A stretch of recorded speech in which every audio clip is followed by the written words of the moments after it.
Hello, everyone. Welcome to the Peacekeeper podcast. Today, we have on my wife, Emily. Hello, Christian. This is rather awkward because you just go from living your normal life to being in front of two cameras with headphones and two mics and entering into conversation mode. In your living room with your kid asleep in the next room. We just put Aesop down for a nap. Fingers crossed that he stays asleep. You never know because he was making some distant whimpers just a few minutes ago. So if you hear him in the background, we're trying to make this happen during nap time. Yeah. Okay, so I said last week that I was going to have Emily on and we were going to talk about parenthood and parent stuff and then also just whatever else comes up. Yeah, we're going to tell you guys all about how to be just the best parents ever. Yeah. Just kidding. We're going to teach a master class on parenting. Yeah. We have one kid and then we're experts all of a sudden. Yeah. Have you ever done a podcast, Emily? No, this is my first podcast and it's horrible so far. Sorry, I didn't mean to put the pressure on too much, but you got to make content. No, there's just these mics. You can hear every little mouth noise you make. It feels weird. Yeah. Well, that's probably why I'm talking so quiet. Yeah. There's a little bit of self-consciousness that comes with hearing your voice being amplified immediately into your ears. Okay, well, let's just... I wrote down a outline, a little plan. Well, should we start with who am I? Yeah. Who am I? How did we meet? This is why I need you. Why are we here together? What's the backstory? Yeah, why don't you tell the 10 listeners, which is Mom, Dad, Auntie Marcia, Nana, Elle. Tell all the family how we met. Tell them who you are, because they don't know you. Tell them who I am.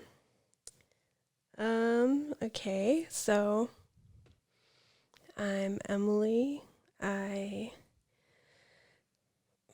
This feels so weird. Okay. I'm a human. I live in Albuquerque. I am married to Christian. I am the mother of Aesop and Ira. Yeah. I'm currently 5 weeks away from my due date, so that's exciting. I am 28 years old, I guess. Because you're right on the verge. I'm a Capricorn. I don't remember my moon. I think I have a Scorpio moon. Yeah. And then a Libra rising. After my podcast last week, we dove into Emily's full chart and Aesop's. Yeah, Aesop. Yeah, Aesop's. We kind of started to sweat a little bit with Aesop because it's all just what was the chart saying about Aesop? It was good. It was there was a lot of good parts, very creative, empathetic, but then also very moody, and very angsty, wishy-washy, flighty, flaky. Yeah. He was born on the same day as Kurt Cobain, if that gives you any indication. He's going to be great. He's awesome. I mean, there's no red flags or anything, but... No, he just might be an angsty teenager. But yeah, once the time comes. But I love a good angsty teenager. I'm excited. Nice challenge. Yeah. Let's see what else. I'm Enneagram 9. Yeah, I haven't thought about the Enneagram in a while. Yeah. Is that still up to date? I don't know. I think so. Let's see. I like long walks in the bosky. I like baking pies and sewing stuff. And yeah, right now I'm a full-time homemaker, Yeah. household manager. Yeah. I do like some side projects, but that's kind of my main gig right now. Yeah. Well, for those who don't know, Emily and I met and started dating when I was 17 and So Emily was 18. yeah, So 10 that years was like, ago. yeah, we've been together at this point for 10 years and then married for 5 years. Yeah, I went to Christian and I were dating when he graduated high school. Yep. Emily came to my high school graduation. Mm-hmm. At that point, I was dating a college girl. Yeah. So it was pretty cool. Still living with my parents, I think. Yeah.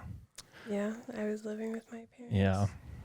And Emily and I think it was both, like I had a couple short-term relationships, but I think as far as like real solid relationships go, we were kind of each other's first real relationship, and it kind of just stuck. I think back then we were both really like sarcastic and jokey people, and we would just make fun of everyone and everything. Yeah. The good old days. Yeah. How far we've come. And now look at us. We are doing a podcast together. Yeah. In our living room. Times are tough when you start a podcast. Yeah. I'm just kidding. No, yeah. It's kind of funny because it's like weird for me to think about, but like you literally are the only person that I ever dated. Yeah. So who knows? Who knows how long this will last? I was just like, well, seems good enough to me. Yeah. I think it was just, I remember when we were like dating when we were younger, I kept like, thinking like, why do people break up? Like, I don't know. Like, it just seems like you shouldn't. You shouldn't break up? No, it felt like I didn't expect, when we first started dating. For it to go the distance? No, not like that, but it's just like you don't expect like your young love relationships to like really last. You don't even think about it. Like No. I didn't really think long term. Well, it just kind of you were okay, yeah. You were moving the chess pieces. I was always thinking, planting the seeds, trying to like be like, okay, I guess this is working, but I never found a reason to break up with you. To dump my ass. No, it's like I think you're like legitimately the one person that I like never get sick of. It's probably because you're so understated. You're not an overpowering presence that I get sick of. I don't know. Yeah. You probably get sick of me. I don't get sick of you, but sometimes I miss my time to myself, my reset time that I used to have in abundance when I was a much younger lad. But that's neither here nor there. But here we are. We've made it this far. For whatever reason, we seem to work well together. We complement each other. We've gone through many, many different seasons and changes and groups of friends and just so many different phases of life together. And here we are in like young parent phase, trying to adapt. And I just kind of wanted to maybe just talk on that a little bit.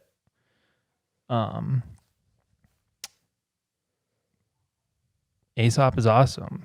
Aesop is great. I mean, it's hard to imagine life without him, even though like I remember explicitly us saying in the past that we don't want to have kids. We have no interest in having kids. Kids were not on our radar. What do you think switched? Why did we have why did we have Aesop? What led to Aesop?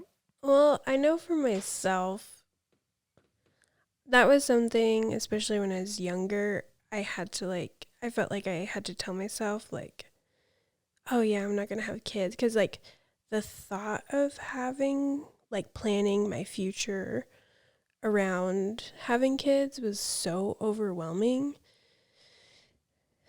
that it made it easier for me to just, like, mentally block it out. Yeah, exactly. But I feel like I always knew in the back of my head. Also, I was, like, young, and I think I was just like, I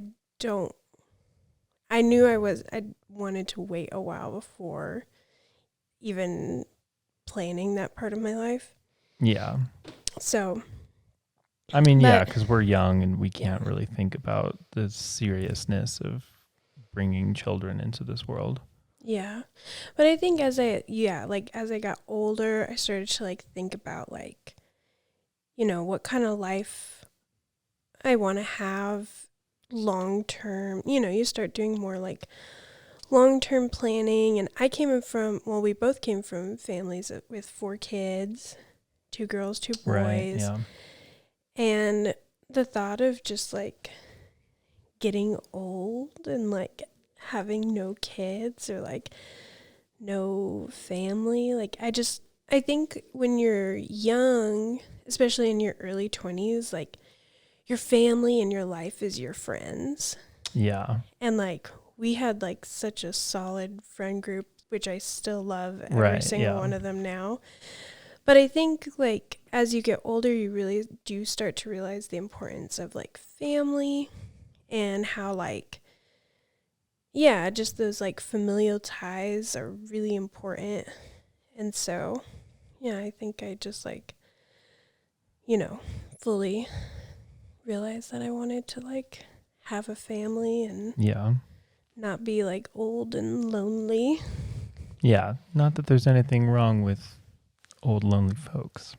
But, like, no, I totally agree. I think we had sort of just naturally made life choices that led to making the decision to have children a little bit easier. Like, we had bought a house in 2020. We had, like, you know, we had money coming in, and we kind of just got to the point where we were like, well, we could have kids now if we wanted to, and we wouldn't be, like, super set back.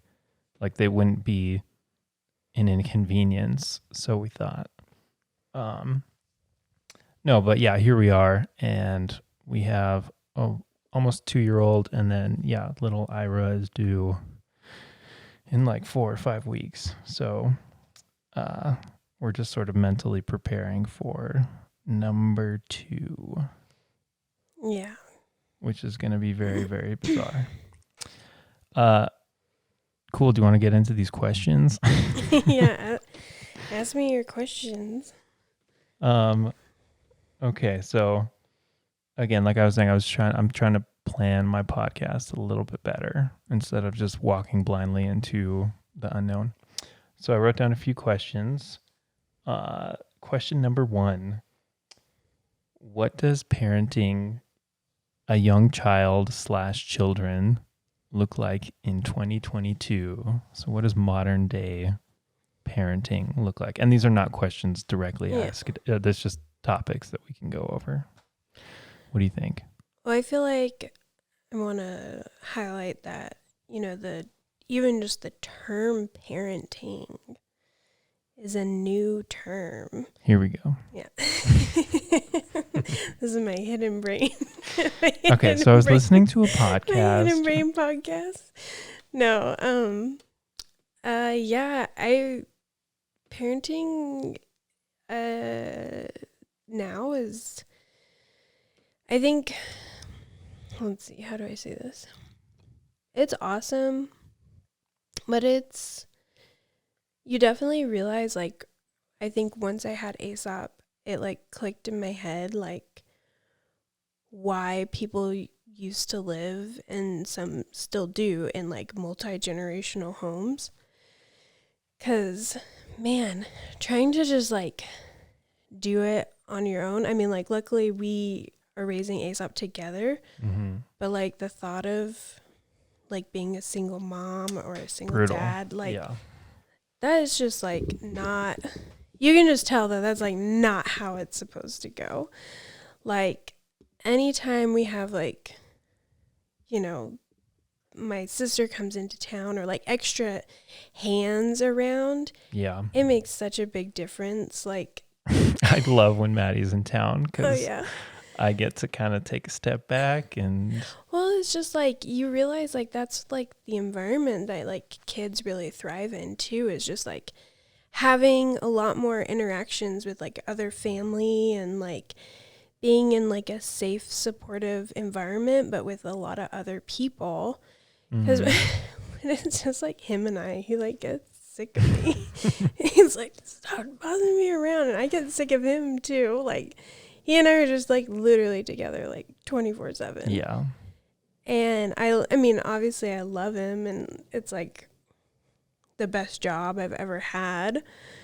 But it's also like, I can just tell that he really thrives when there's like a lot more going on and he's not just like stuck with mom all day. Even just a few minutes ago, my sister Shalene and my nephew, is Raphael my nephew, came over kind of Just popped in. yeah, they just kind of popped in, and Aesop saw Raphael and just started screaming and running down the hall and slamming into things, and we were like, is he crying? Is he okay? No, he was just excited. But he's just so excited to see other little people.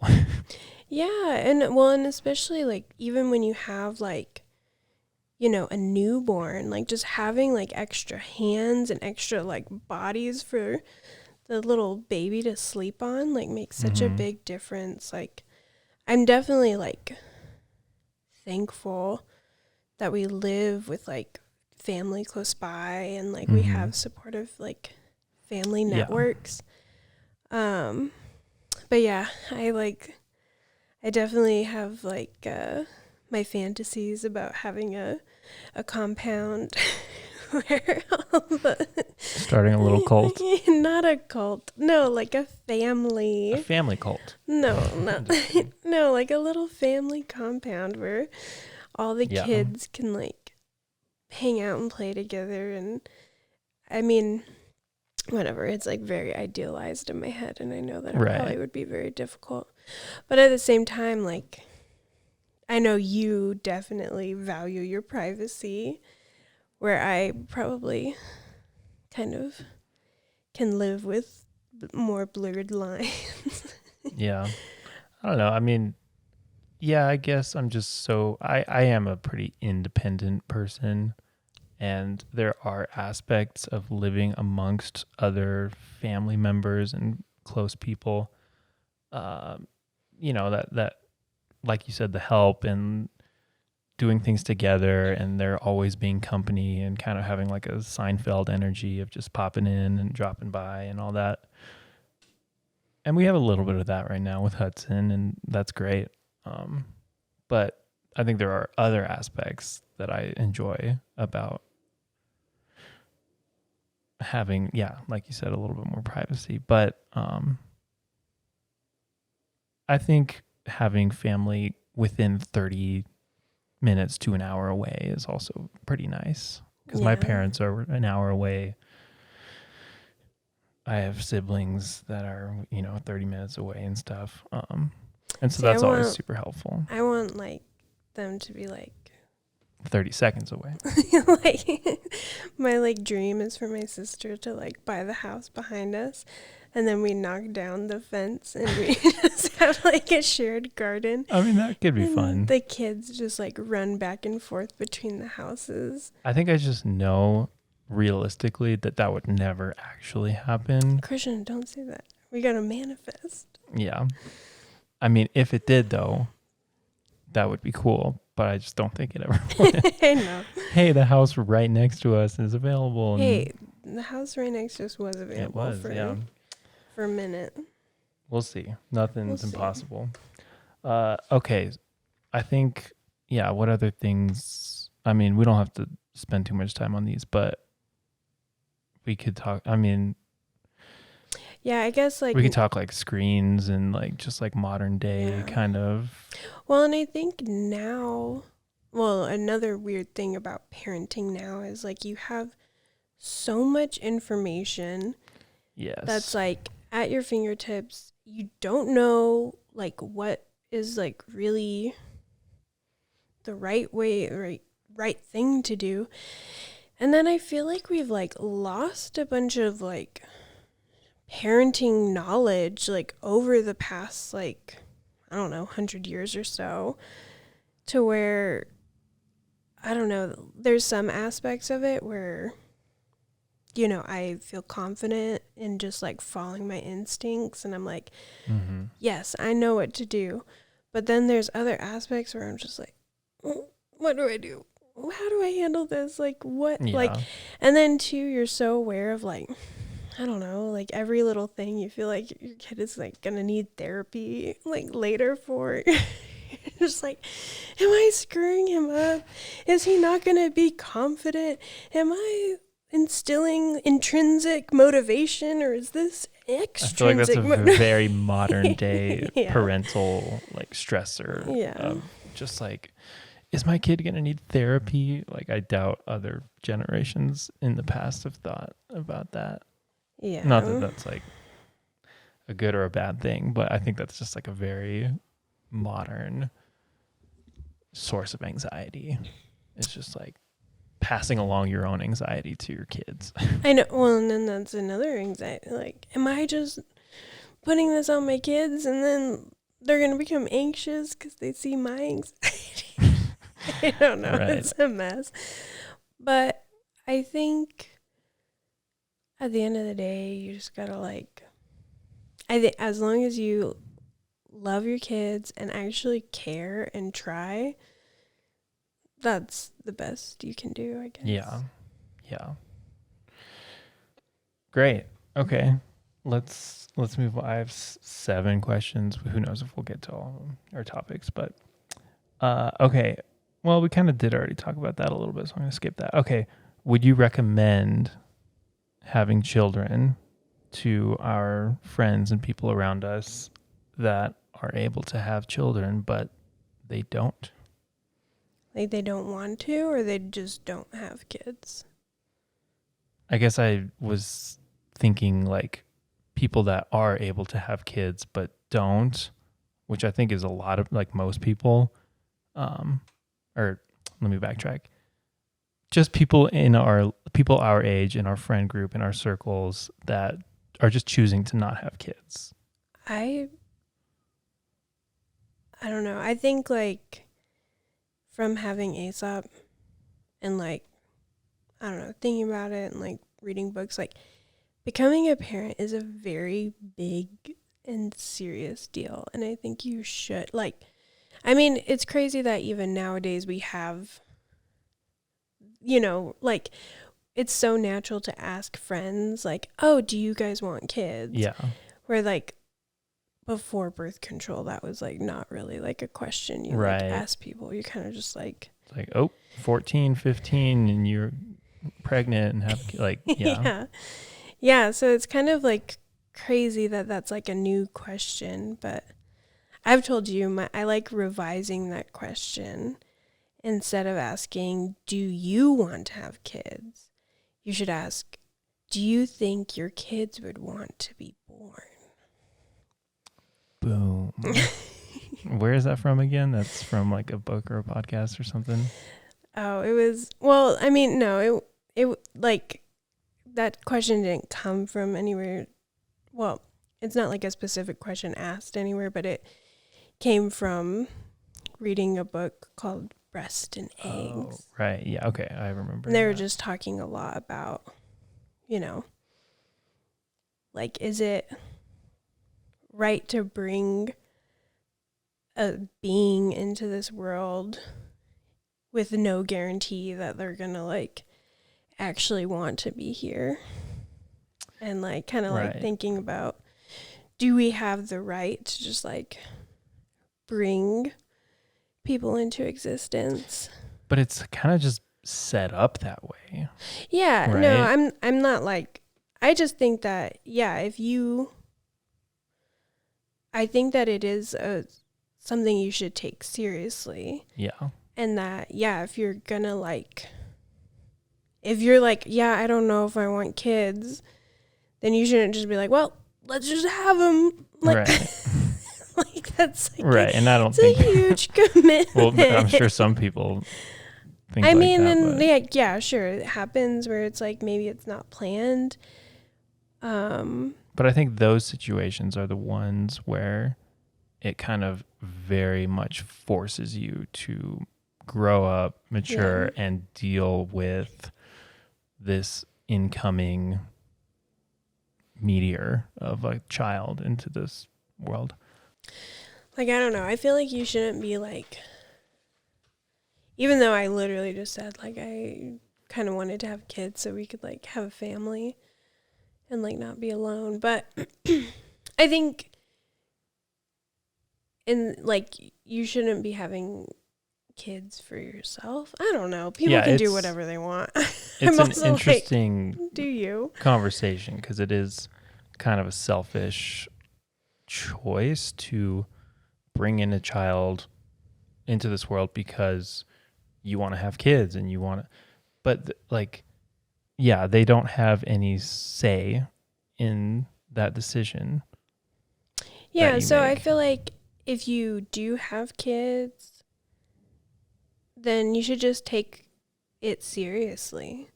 You know, that it's like, okay, we freaking brought Aesop into this world, and then if we're like, well, good luck, kid. Like, it's a very, you know, I think that's why, like, maybe I tend to, like, get all anxious sometimes about, like, if we're doing everything right, because it's like, he didn't have a choice. This was me. I was making this choice for him to bring him here. And I just, you know, want to make sure he has a good, like a good setup and a good life. And I think he does. Yeah. I mean, I think Aesop is I think objectively appears to be very, very happy, very healthy. Everybody loves our kid. It's pretty cool. But no, he seems just like really content. And hopefully we can continue that trend. Yeah, and like I think too, it is important as well. Like I knew that when we started trying or not preventing or whatever, that we were in a place where we were like, okay, this is like close enough to where we're like in a good setup for having kids. And I don't know, I just think that also like the world and the planet needs like good kids. Yeah. Or like, you know, like if I just know that I would make a good parent. I knew that even when I was young. And so in a way, it was like I did like not letting that go to waste, and really like there's no better, I guess, like place to put your energy than like pouring your like time and invested energy like into a child and a kid who will then become hopefully like a awesome member of the planet. Yeah, like I know it is so easy to worry about the state of the world or the state of the future, and I know that that's a lot of people's reasoning for not having kids or not wanting kids. It's like, I don't want to bring a kid into this world. This world's fucked up. Like, I've heard that so many times. And I don't know. I'm not going to like defend that argument or Yeah, I think it's fair. steel man it, but like, like, yeah. Right. But also, right, there is a future that needs strong people and needs people that just nice, kind people. just good people. Yeah. No, because I mean, okay, if not us, then who else? I mean, maybe, I don't know. I kind of look around sometimes and see other children and kind of feel like my heart goes out to some people because some parents aren't taking that parenting seriously, and then that's just going to create weak individuals in the future. And so it's like, dang, well, and okay, like this is probably not a good like mindset or frame of mind to be thinking about, but there is a part of me that's like, okay, well, if not me, then who else? And I trust myself to parent a good child, hopefully, fingers crossed. Yeah, Christian, he likes to play just a lot of God of War and things. Yeah, you got to ingrain video games right off the bat. That's really going to crank out a kid with good morals. Overall, though, of course, I'm not a perfect parent. I like to play video games with my child. Hey, but Aesop enjoys it too. No, but like I'm an empathetic person. I'm not screaming at him. I'm not like there's no abuse. There's no like we're creating a very safe and calming, intentional, stable. Yeah, for sure. And then that like makes me like think about like, you know, like do we have, I don't know, like should there be more responsibility on like us and other stable parents of like adopting and fostering? I don't know. Yeah. It's a topic. Yeah. I always joke that I'm like, well, I don't want, like, I've always been interested in like possibly adopting or fostering, but there's a part of me that was like, I don't want to do it with my first kid because, you know, I can screw up my own kid, but I don't want to like screw up somebody else's kid. We need to test the waters first. I need to figure this stuff out. Like if we can at least do one on our own. Yeah. And I'm not like opposed to it either. No, but it is like, yeah, once you like. Except that price tag. Yeah, for sure. The adoption process is like way too expensive. Yeah, it's crazy. Which is unfortunate. But I do think like once you become like a parent, it makes you realize like how it's like awful, but it's like how easy it is for like kids to be neglected, and like how just heartbreaking that is to just think of like any sort of neglect happening to kids. Yeah. Because it's like they really, these look tough. Aesop doesn't know what's going on. He's just trying to do his best and like figure out everything all at once. Like, I don't know. I just really like feel for kids and Yeah, I definitely have a different perspective on babies. Yeah, they don't know literally anything. They know like, and they're going to learn everything from the people that are teaching them. And so you really like, it's a huge responsibility on parents to be there for children, or else these children are going to grow up with like a distorted, and not even distorted to them, but I guess distorted to me, or I guess just like a totally skewed framework of like what reality is. And then that's just, that trend is going to continue and continue and continue until when? I don't know. Yeah, just generational. I know it's tough. And I mean, I can even tell, you know, with some stuff that like has been passed down to me that wasn't like the best. It's hard to like fight against like some of those like like ingrained like instincts. These like deep biologically ingrained mannerisms. Like stuff that you're just like, wait, why did I react that way? That was so bad. And then you're like, oh yeah, that's how like my mom or dad used to react. And then you're like, oh, well, at least we're a little bit more aware of it now. And maybe I don't know, I can't speak for past generations, but no, I mean like, yeah, I think anybody that has come from, you know, any sort of endured any sort of childhood trauma and is like trying to break that cycle, that is a amazing feat. Yeah, most definitely. And I'm very thankful that we're kind of not having to deal with that.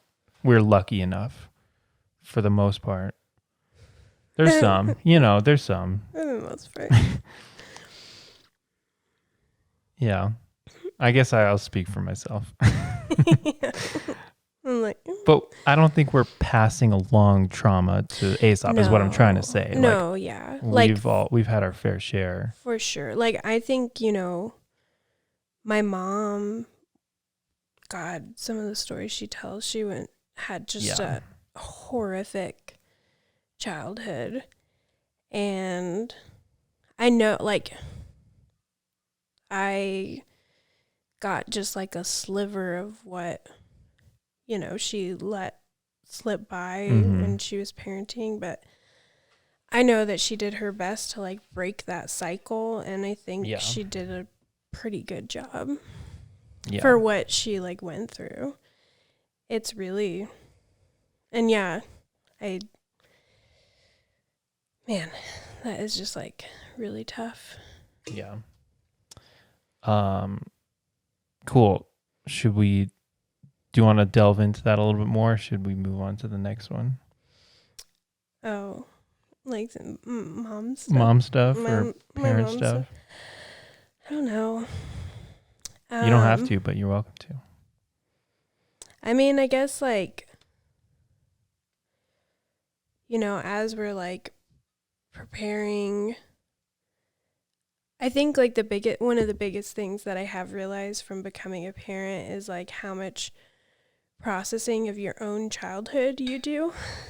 Yeah. Or at least like for me. No, yeah, same here. And I think this year has just been it's been a tough one. It's been a process. Like I've just been processing like, I don't know, like my brain is just like just processing a million things. Yeah. Especially like when it comes to that kind of stuff. So yeah, this year, for all of you family members that are listening who know this whole story because you're there. Yeah, my mom passed away this year. She took her own life, committed suicide, however you want to say it, on Valentine's Day. Brutal. A week before Aesop's first birthday. Yeah, I forget that was this year. I mean, that was not very long ago. Yeah, I don't forget. I think about it every single day, probably like once an hour. But yeah,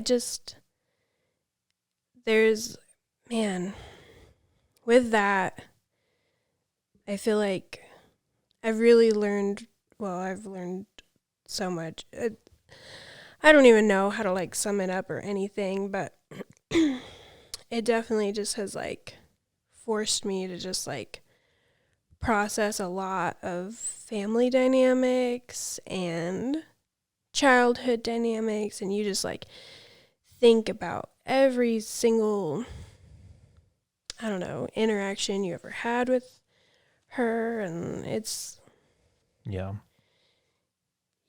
it's been a lot.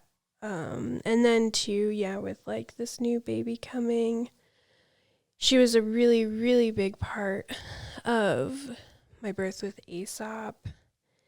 You know, she was there, like, with us the whole time in the delivery room. And kind of like having her there because she, you know, birthed all me and my siblings kind of made me like, gave me a lot of strength of like, all right, if she could do this, I can do this, you know, kind of thing. Yeah. And I know that she'll be there like in spirit, but that's definitely something that's like been like heavy on my mind lately. And yeah, I don't know. Yeah. I think, I mean, I don't know. I don't really know what to say on that, I guess. It's just Yeah, I mean, processing overload. She was a big part of the last of Aesop being born. And yeah, the last year, like, you know. Yeah, she would watch Aesop. She would watch Aesop once a week while I went to work, and I don't know. It's like something that you just have to deal with like every single day. And that's the thing about like family and like even I remember when I first got pregnant with Aesop, I quickly realized like, oh wow, no matter what happens, this is like even if I like had a miscarriage or anything, like Aesop was going to be a part of my life for the rest of my life. You know, like, and that's what's like so crazy about like, I feel like especially biological family ties is just like,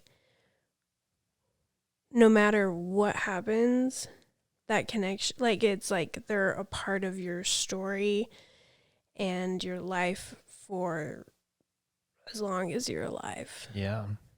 And your mom and our parents live on through us and through our kids and through just like this whole lineage. Yeah, so it's like my siblings and I talk about it all the time that like, you know, it's kind of funny because especially my sister and I talk about it, when you're like going through your angsty teenager phase or whatever, you're like, I never want to be like my mom, like all this stuff, because you're just angsty. Or like my worst nightmare is ending up like my mother, like. But now, obviously, I can think differently. Now it's kind of like kind of cool to see that I really see like my sister and I as like the healed versions of my mom. Yeah. Because she like really did try to like do a lot of work in stopping that generational trauma. Yeah. And, you know, we came out a little bruised, but I think we're doing pretty good. I think you're doing great. And I think that is like, can be a testament to like her. And like, there's just like, I find little ways in my life that I can feel like I'm like honoring her. Whether it's, you know, I've been doing like a lot of baking lately, and that was something that she, you know, taught my sister and I how to do, especially bake pies. So it's like every time I'm like rolling out the dough and like stuff like that, or like, she used to like have us when we were really little, like, do the tablespoons of water in the pie crust. And so it's just like little things like that that are really kind of special. That I can like honor her. But yeah, I kind of like, on that note, I just realized like a lot of people like have a lot of different ways of like processing stuff, not just grief, but like other things as well. And so I've like been thinking about like, how do I best process? Because a lot of people are like, oh, do you journal? Do you like just like talking about stuff, or like, And I don't know, I feel like for me, I do best with just like thinking about it like really, really, really, really intensely. Like I'm not a good journaler. Yeah, me neither. Like You're also a very and I talk. verbal processor. You talk, and I also got that from my mom. yeah, you're like processing out loud. Like right now. Yeah. Like this is very I mean, it's still raw. I mean, this is a very recent thing that happened. And so I don't think anybody expects anything of like reaching some sort of like point of arrival or, oh, I've successfully processed this. No, yeah. This is like an ongoing thing. It's like for the rest of my life I'll be processing it. Yeah. But I will say I'm always very impressed, and I know a lot of people, not that this matters, but you're an objective, like, badass, and I don't think people would even know that you're going through hard things because you're just like carrying yourself so well. And maybe that's like a coping my Capricorn. Just like a coping mechanism or no, like I don't think it is, but I don't know. I don't want to speak for you, but you just appear outwardly to be handling it very, very well given, the tragic circumstances. I think part of it is just having ASAP that you don't have an option to like break down. Yeah, he does not know. He probably, yeah, it's just like he wakes up at 6:00 every day, and then I just gotta go. Like I don't have the option to just like lay in bed all day and stuff. Yeah, because he would not allow that. It's been both like I want to go to the zoo. Yeah, it's like we're gonna go on a walk, or else I'm just gonna be really annoying. No, it's been like, I think both a blessing, but also difficult, because there are moments like where I do just want to like, just do a nice old depression sleep. Yeah. It's like, yeah, with kids, it's just like, where you don't have that option. You can just like sleep for a whole week and just like eat ice cream and stuff, but binge some TV. Can't really do that with ASAP. So I mean, in some ways, I feel like that has been helpful because he ASAP really thrives on routine, and he forces me to stick to our routine, because if we don't, then we don't have a good time. Yeah. So having that like consistency, and then also he's such a like little cuddle bug too, like, and he's for the most part a mama's boy, even though I don't know, the last few days. Yeah, the last week ASAP and I have been pretty tight. Yeah, Christian's been playing like racing video games. It's not just that. Like that's like such a small portion of our time together. I know, but I think that part he was like, this is so cool. Like, he does love it, I'll say. But we go on walks together. We'll play in the backyard. We'll do a little bit of video gaming, and that's when you walk in all the time. Okay. But yeah, I think that like he's helped. Oh yeah. A lot with, I don't know, just like always a lot of hugging and physical like love and I don't know, something to squeeze. Yeah, that it's been like a nice presence, and then too, just it's kind of cool to see even. My mom was the one that had red hair in the family, and he has red hair and blue eyes, and, just kind of seeing that, she, like, even lives on through him as well, but I don't know. Sweet little boy. But yeah, this year, I mean, some people have been like, 2020 sucked or whatever, but I'm like, this year sucks more. It's hard because it sucks, but I'm also like,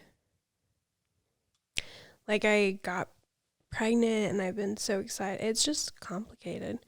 Yeah. Life is complicated, man. Life is Yeah. complex. You never know what people are going through. Like, yeah, I can hide it well. Sometimes those are the people you need to, like, Keep an eye on. But also, like, I have been working really hard to, like, process everything in a very responsible way. So it's not like, Right, 'cause I'm not, like, throwing out, like, a red flag. I'm not, like, trying to be like, guys, I'm actually having, like, help me. Yeah. No, I have, like, amazing siblings that, like, we literally text and call each other, like, every day. But also being pregnant forces you to be completely sober too. So during this time, you have to process all of this the most sober minded. You can't give in to your vices at all. You have to keep it clean. Yeah. And so I'm sure that's helped a lot with. Yeah, it has helped. You know, not introducing things that could alter bad coping mechanisms. Yeah, for sure. Yeah. And, you know, when you have a Mr. Healthy over here. Watching every move. You gotta make sure you don't bring home the so I noticed the sugar content. This is a little bit higher than normal. What's that all about? Yeah. Mm-hmm. Oh, so you've gone through 2 bottles of maple syrup this month. Hitting the bottle hard this month, huh? The maple syrup bottle. No, Christian doesn't. This is my way of helping. This is my love language. Who knows? I'm just also trying my best under circumstances. Yeah. Yeah. But yeah, it is kind of crazy that, you know, we're coming up on a year of her being gone. Yeah.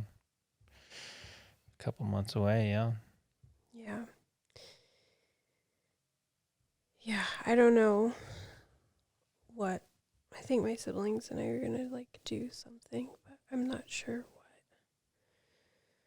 So, just leave me some suggestions in the chat. Yeah, comment down below what they should do for 1 year. Yeah, what do you do? I don't know. No, yeah. I feel like the biggest thing that I guess, like, I've learned is just, you never know what somebody's going through. And grieving also just takes a long time. And I think, like, to everybody else, and I don't blame anybody, like, it's totally normal, but, like, if it's not your family member, you weren't close, it's easy to, like, forget about. But, like, to someone that, like, was close to that person, it's still fresh, like, a year later, you know, like, it still feels like it happened yesterday. Like, I can still, like, get that same rush. And it does get better, and it does, you know. I think one thing I heard somebody say is that, like, it's not like your grief shrinks. It's not like it gets smaller. Your life just kind of grows around it. And I like that thought. Yeah. Because it doesn't put, like, I don't know. I think that, like, makes sense to me. One thing I learned from God of War was avenge the dead. Was to grieve deeply was to have loved fully. Mm-hmm. So the bigger the love, the deeper the grieving. Well, where does that leave us? So yeah, let's get back to your questions. I mean, we'll probably off topic here. I have a lot of topics we can talk about. Yeah, I'm just going to bail on it. We kind of talked about parenting for the whole episode, so I'll throw it to you. Is there anything you want to throw it to me? Chat on for the last 5-10 minutes here? Oh, okay. So I guess I did want to ask you, like, what do you think, like, is your mode of processing? Because I feel like you're like not much of a talker either. Processing. Yeah, I internalize everything. I contemplate, I analyze, I think, and it's a quiet existence because I'm usually just like observing everything that's going on, and trying to figure out like background things that people don't think about or aren't paying attention to. Like what? Okay, like just for example, like the whole like week that your mom died and people are coming into town and like we're planning a funeral and things have to like with your parents' house, like things have to be dealt with and stuff like that. I sort of, instead of like letting my emotions get out of control and boil over, I like step back, analyze what is going to be neglected and what I can kind of take care of behind the scenes. Like, and I feel like I do a lot of stuff under the radar that people don't notice and I don't like try to take credit for or acknowledge, but it's all just kind of stuff to keep the engine going a little bit. Even, I mean, as far as like just our daily lives, and you know, we're kind of a small family unit and things have to be like we're kind of running a machine here. And so I just feel like I kind of, as far as processing stuff, I kind of just like mentally acknowledge it, think about practical steps in order to like, you know, assess the situation, what has to happen, like what are the first essential things that need to be done. I'll do those, I'll focus on those. And then I can continue kind of just being a stable background supporter, if that makes any sense. I think so. I mean, did you have like processing of any specific kind of? Well, I'm just thinking like, I feel like I always have like a few, like a lot of like little mental puzzles that I'm like trying to figure out. And like, I feel like dealing with my mom's death kind of like in my head was like kind of like a mental puzzle of like, okay, how do you like my brain just really, really wanted to like put it into like a nice story package that was like, okay, so she died, but she lived a great life. But it was like, that was necessarily true.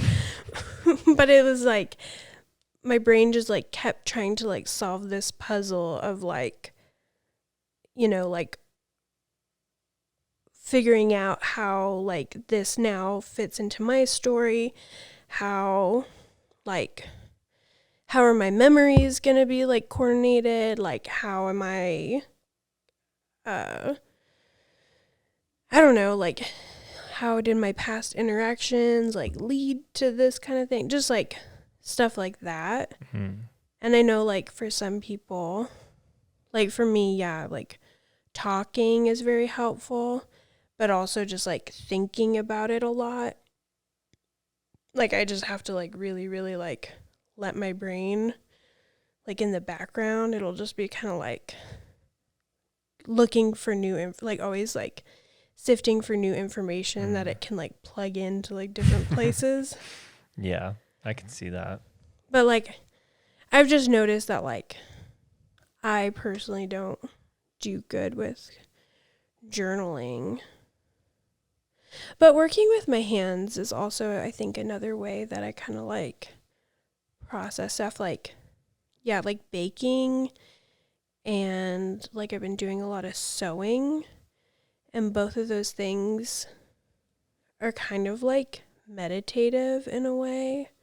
Yeah. And like give me or like going on a walk, just like going on a walk with Aesop and like not talking and just like allowing like me to like fully feel my senses and like stuff like that, and like think about like giving myself space to just like actually think about all of the things that I've been like putting off thinking about, you know? Right.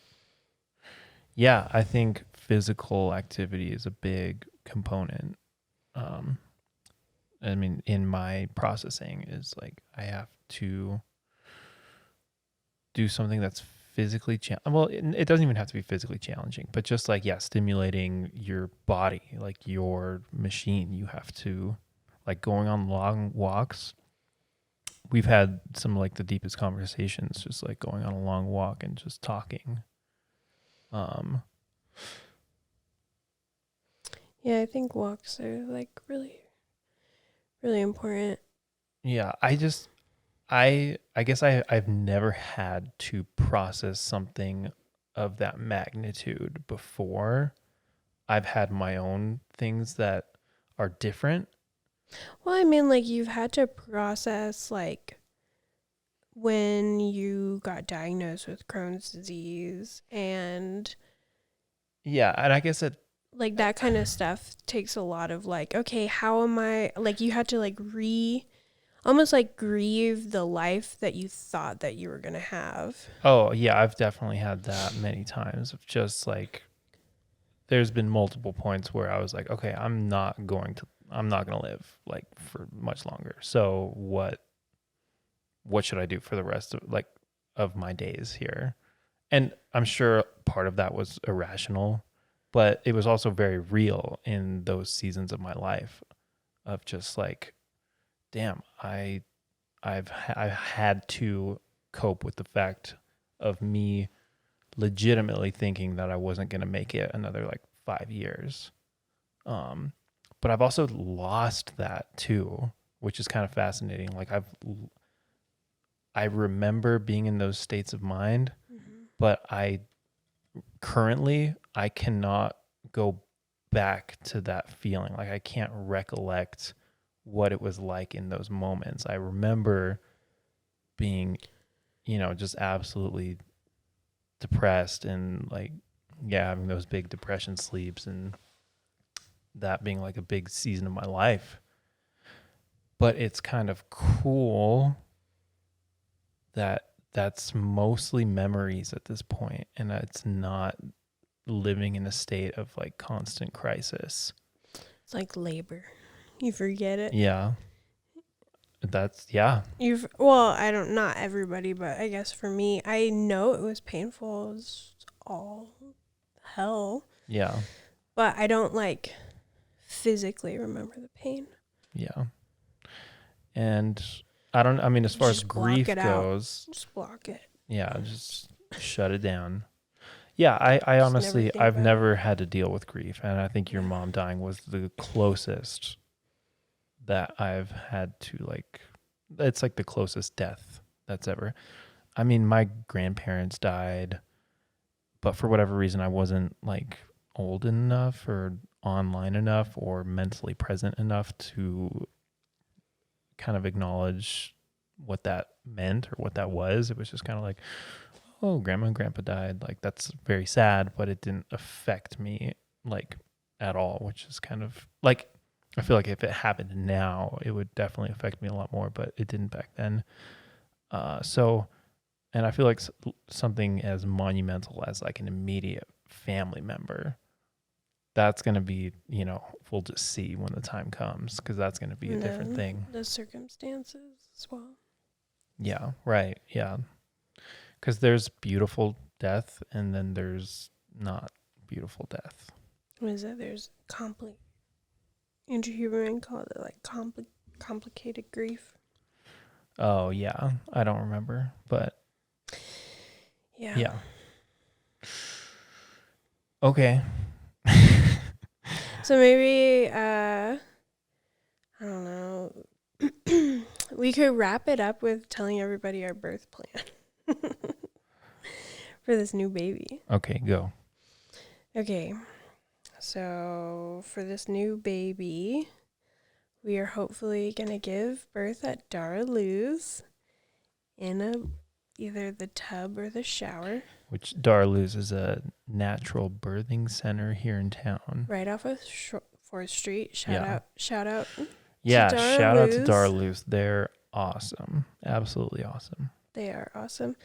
With ASAP, we ended up having to transfer to UNMH, which was still a good experience, but I had to be induced because my water broke and my labor wasn't progressing as fast or whatever. It wasn't progressing the way that they wanted to.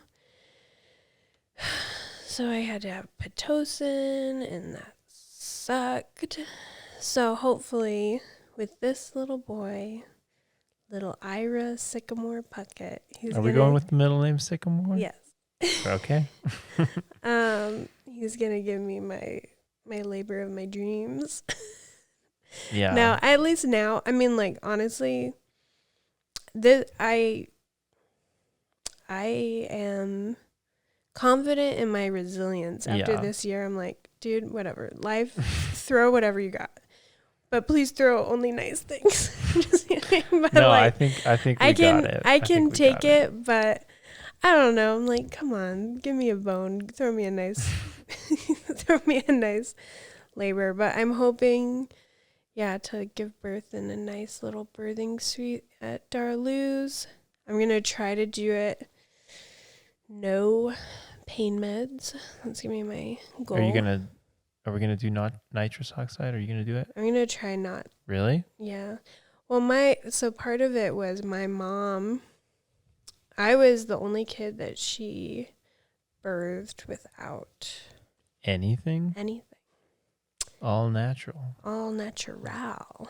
I had 1 dose of the fentanyl with ASAP, and that was it. And I had Pitocin. So, yeah, I'm thinking this time around, if I don't have Pitocin and I can be in the tub, I will be set. I believe in you. I feel like I was second born. This is second born. So I want to continue in that. I don't know. We'll see. If it comes to a point, I'm like, bring on the nitrous. Like, yeah. But even that, I mean, that's not that crazy. No, nitrous is laughing gas, which is freaking amazing. I love laughing gas. So yeah, that's in a few weeks. That's in 4 or 5 weeks. 4 or 5 weeks. Mid-January. The other thing I think could be fun, just throwing it out there to the universe, is if we had a car birth. Oh, I thought you were going to say a birthday baby. Oh, or a birthday baby. I would be fine with birthday. My birthday is January 6th. The due date's January 14th, so. I don't want a car baby. No way. No. I don't know. There's part of me that was like, that would be crazy. Maybe we'll take my truck to Darloo's when the time, because we'll have the bed in the back. And I was like, no, hopefully that doesn't happen. But anyone listening, if you do have a car baby, the one thing the midwives told us is do not cut the cord. They're just like, don't do anything. Just have the baby, call 911, and like we'll come find you. But do not cut the cord. So anyone listening that might have a car baby, it's a very large demographic. Yeah. That we're speaking to right now. Yeah. But yeah, I have some pretty good vibes for this pregnancy. ASAP he was it wasn't a bad labor. It was just painful. But he threw me a little wrench in my plan when he was breech at 37 weeks. So that was fun. But this little kiddo seems like just as active, but his movements are like more predictable. Like he seems like he is really settled into his little spot. He's always kicking like right here. He's following the rules a little bit more. Yeah. he's taking on that Capricorn already. Rule follower. He's like, what am I supposed to do? Yeah. Right. No, but I definitely like if whatever. I feel so weird being like, anybody out there? Hey fam. Hey, shout out to Nana. But no, if there's like people that are, I don't know, pregnant, or maybe somebody wanted to watch this because I'm pregnant. Or in the future. If they're curious about it. I just want to say I thoroughly love Darlu's. Even though we didn't even like get to birth there with Aesop, I think just the level of care, like literally they care. Like, yeah, your appointments are like just as much of a therapy session as they are a like wellness checkup. You know, they're not just like scooting you out the door. Like, we got more patients to see, you know, they like ask you like, how are you doing emotionally? You know, I've made them aware about like, you know, just my feelings about like birthing this next baby without my mom. And they gave me like a list of counselors that like take my insurance, and they gave me like a book with like a specific chapter to read. And I just know that like they're going to be checking up on me like postpartum too, because there's like, but like if I do run into like anything, like they would be there, and they would like have resources, and they would just like care about my well-being. And just like there's something about like once you go into labor, being on like a texting basis with your like midwife, that is just like next level. Like with Aesop, she like texted me at like 3:00 in the morning and was like, hey, how's it going? Just checking in. Like, if you're sleeping good, but I just want, like, you're not going to get that with a hospital. No, definitely not. Definitely not. And I think part of the reason Darlu's can do all that is because they only, like, they know their limit. They only accept like a set amount of due dates per year or per month or something like that. So they actually have the bandwidth and the resources and the labor, like, you know, like the people that are willing to actually invest into each, you know, delivery. Yeah. And I mean, also though, like if you are somebody that like you need the mental, like, you know, if you're somebody that like you want to be at the hospital just in case, like, go, like, I think labor is such a crazy experience that you really do just like have to do what is best for you and what feels right for you. Yeah. But I'm just saying that from my experience, if you're considering Darlu's, I would say go for it because it's awesome. Also, if you ever find yourself pregnant, look into Medicaid. Because Medicaid if you're is in New also, Mexico. Yeah, that's also just such a huge, they like, so when you're pregnant, they raise the income threshold as well. And then now too, what's cool is they have automatically, they set you up with coverage from the time for like until the baby is born, and then a year after that as well. So you're like set for all of your like postpartum appointments and stuff. But it's definitely worth looking into if you qualify. Like, it's awesome. Yeah, it's just nice not having to stress out about that kind of stuff during that season. Yeah. So shouts out to New Mexico Medicaid. Blue Cross Blue Shield Centennial rewards. Insurance. It's the life these days. Yeah. Cool. Okay, let's wrap this up. We're at 1 hour and 16 minutes, which is That's longest one yet. That's the most we've ever talked. I'm just kidding.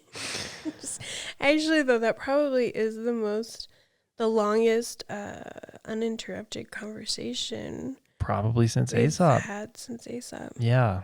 I feel like we go on dates, but then we're both like, so like, man, I haven't had my own alone time. That we like end up just like, I mean, obviously we talk, but we just like end up kind of like.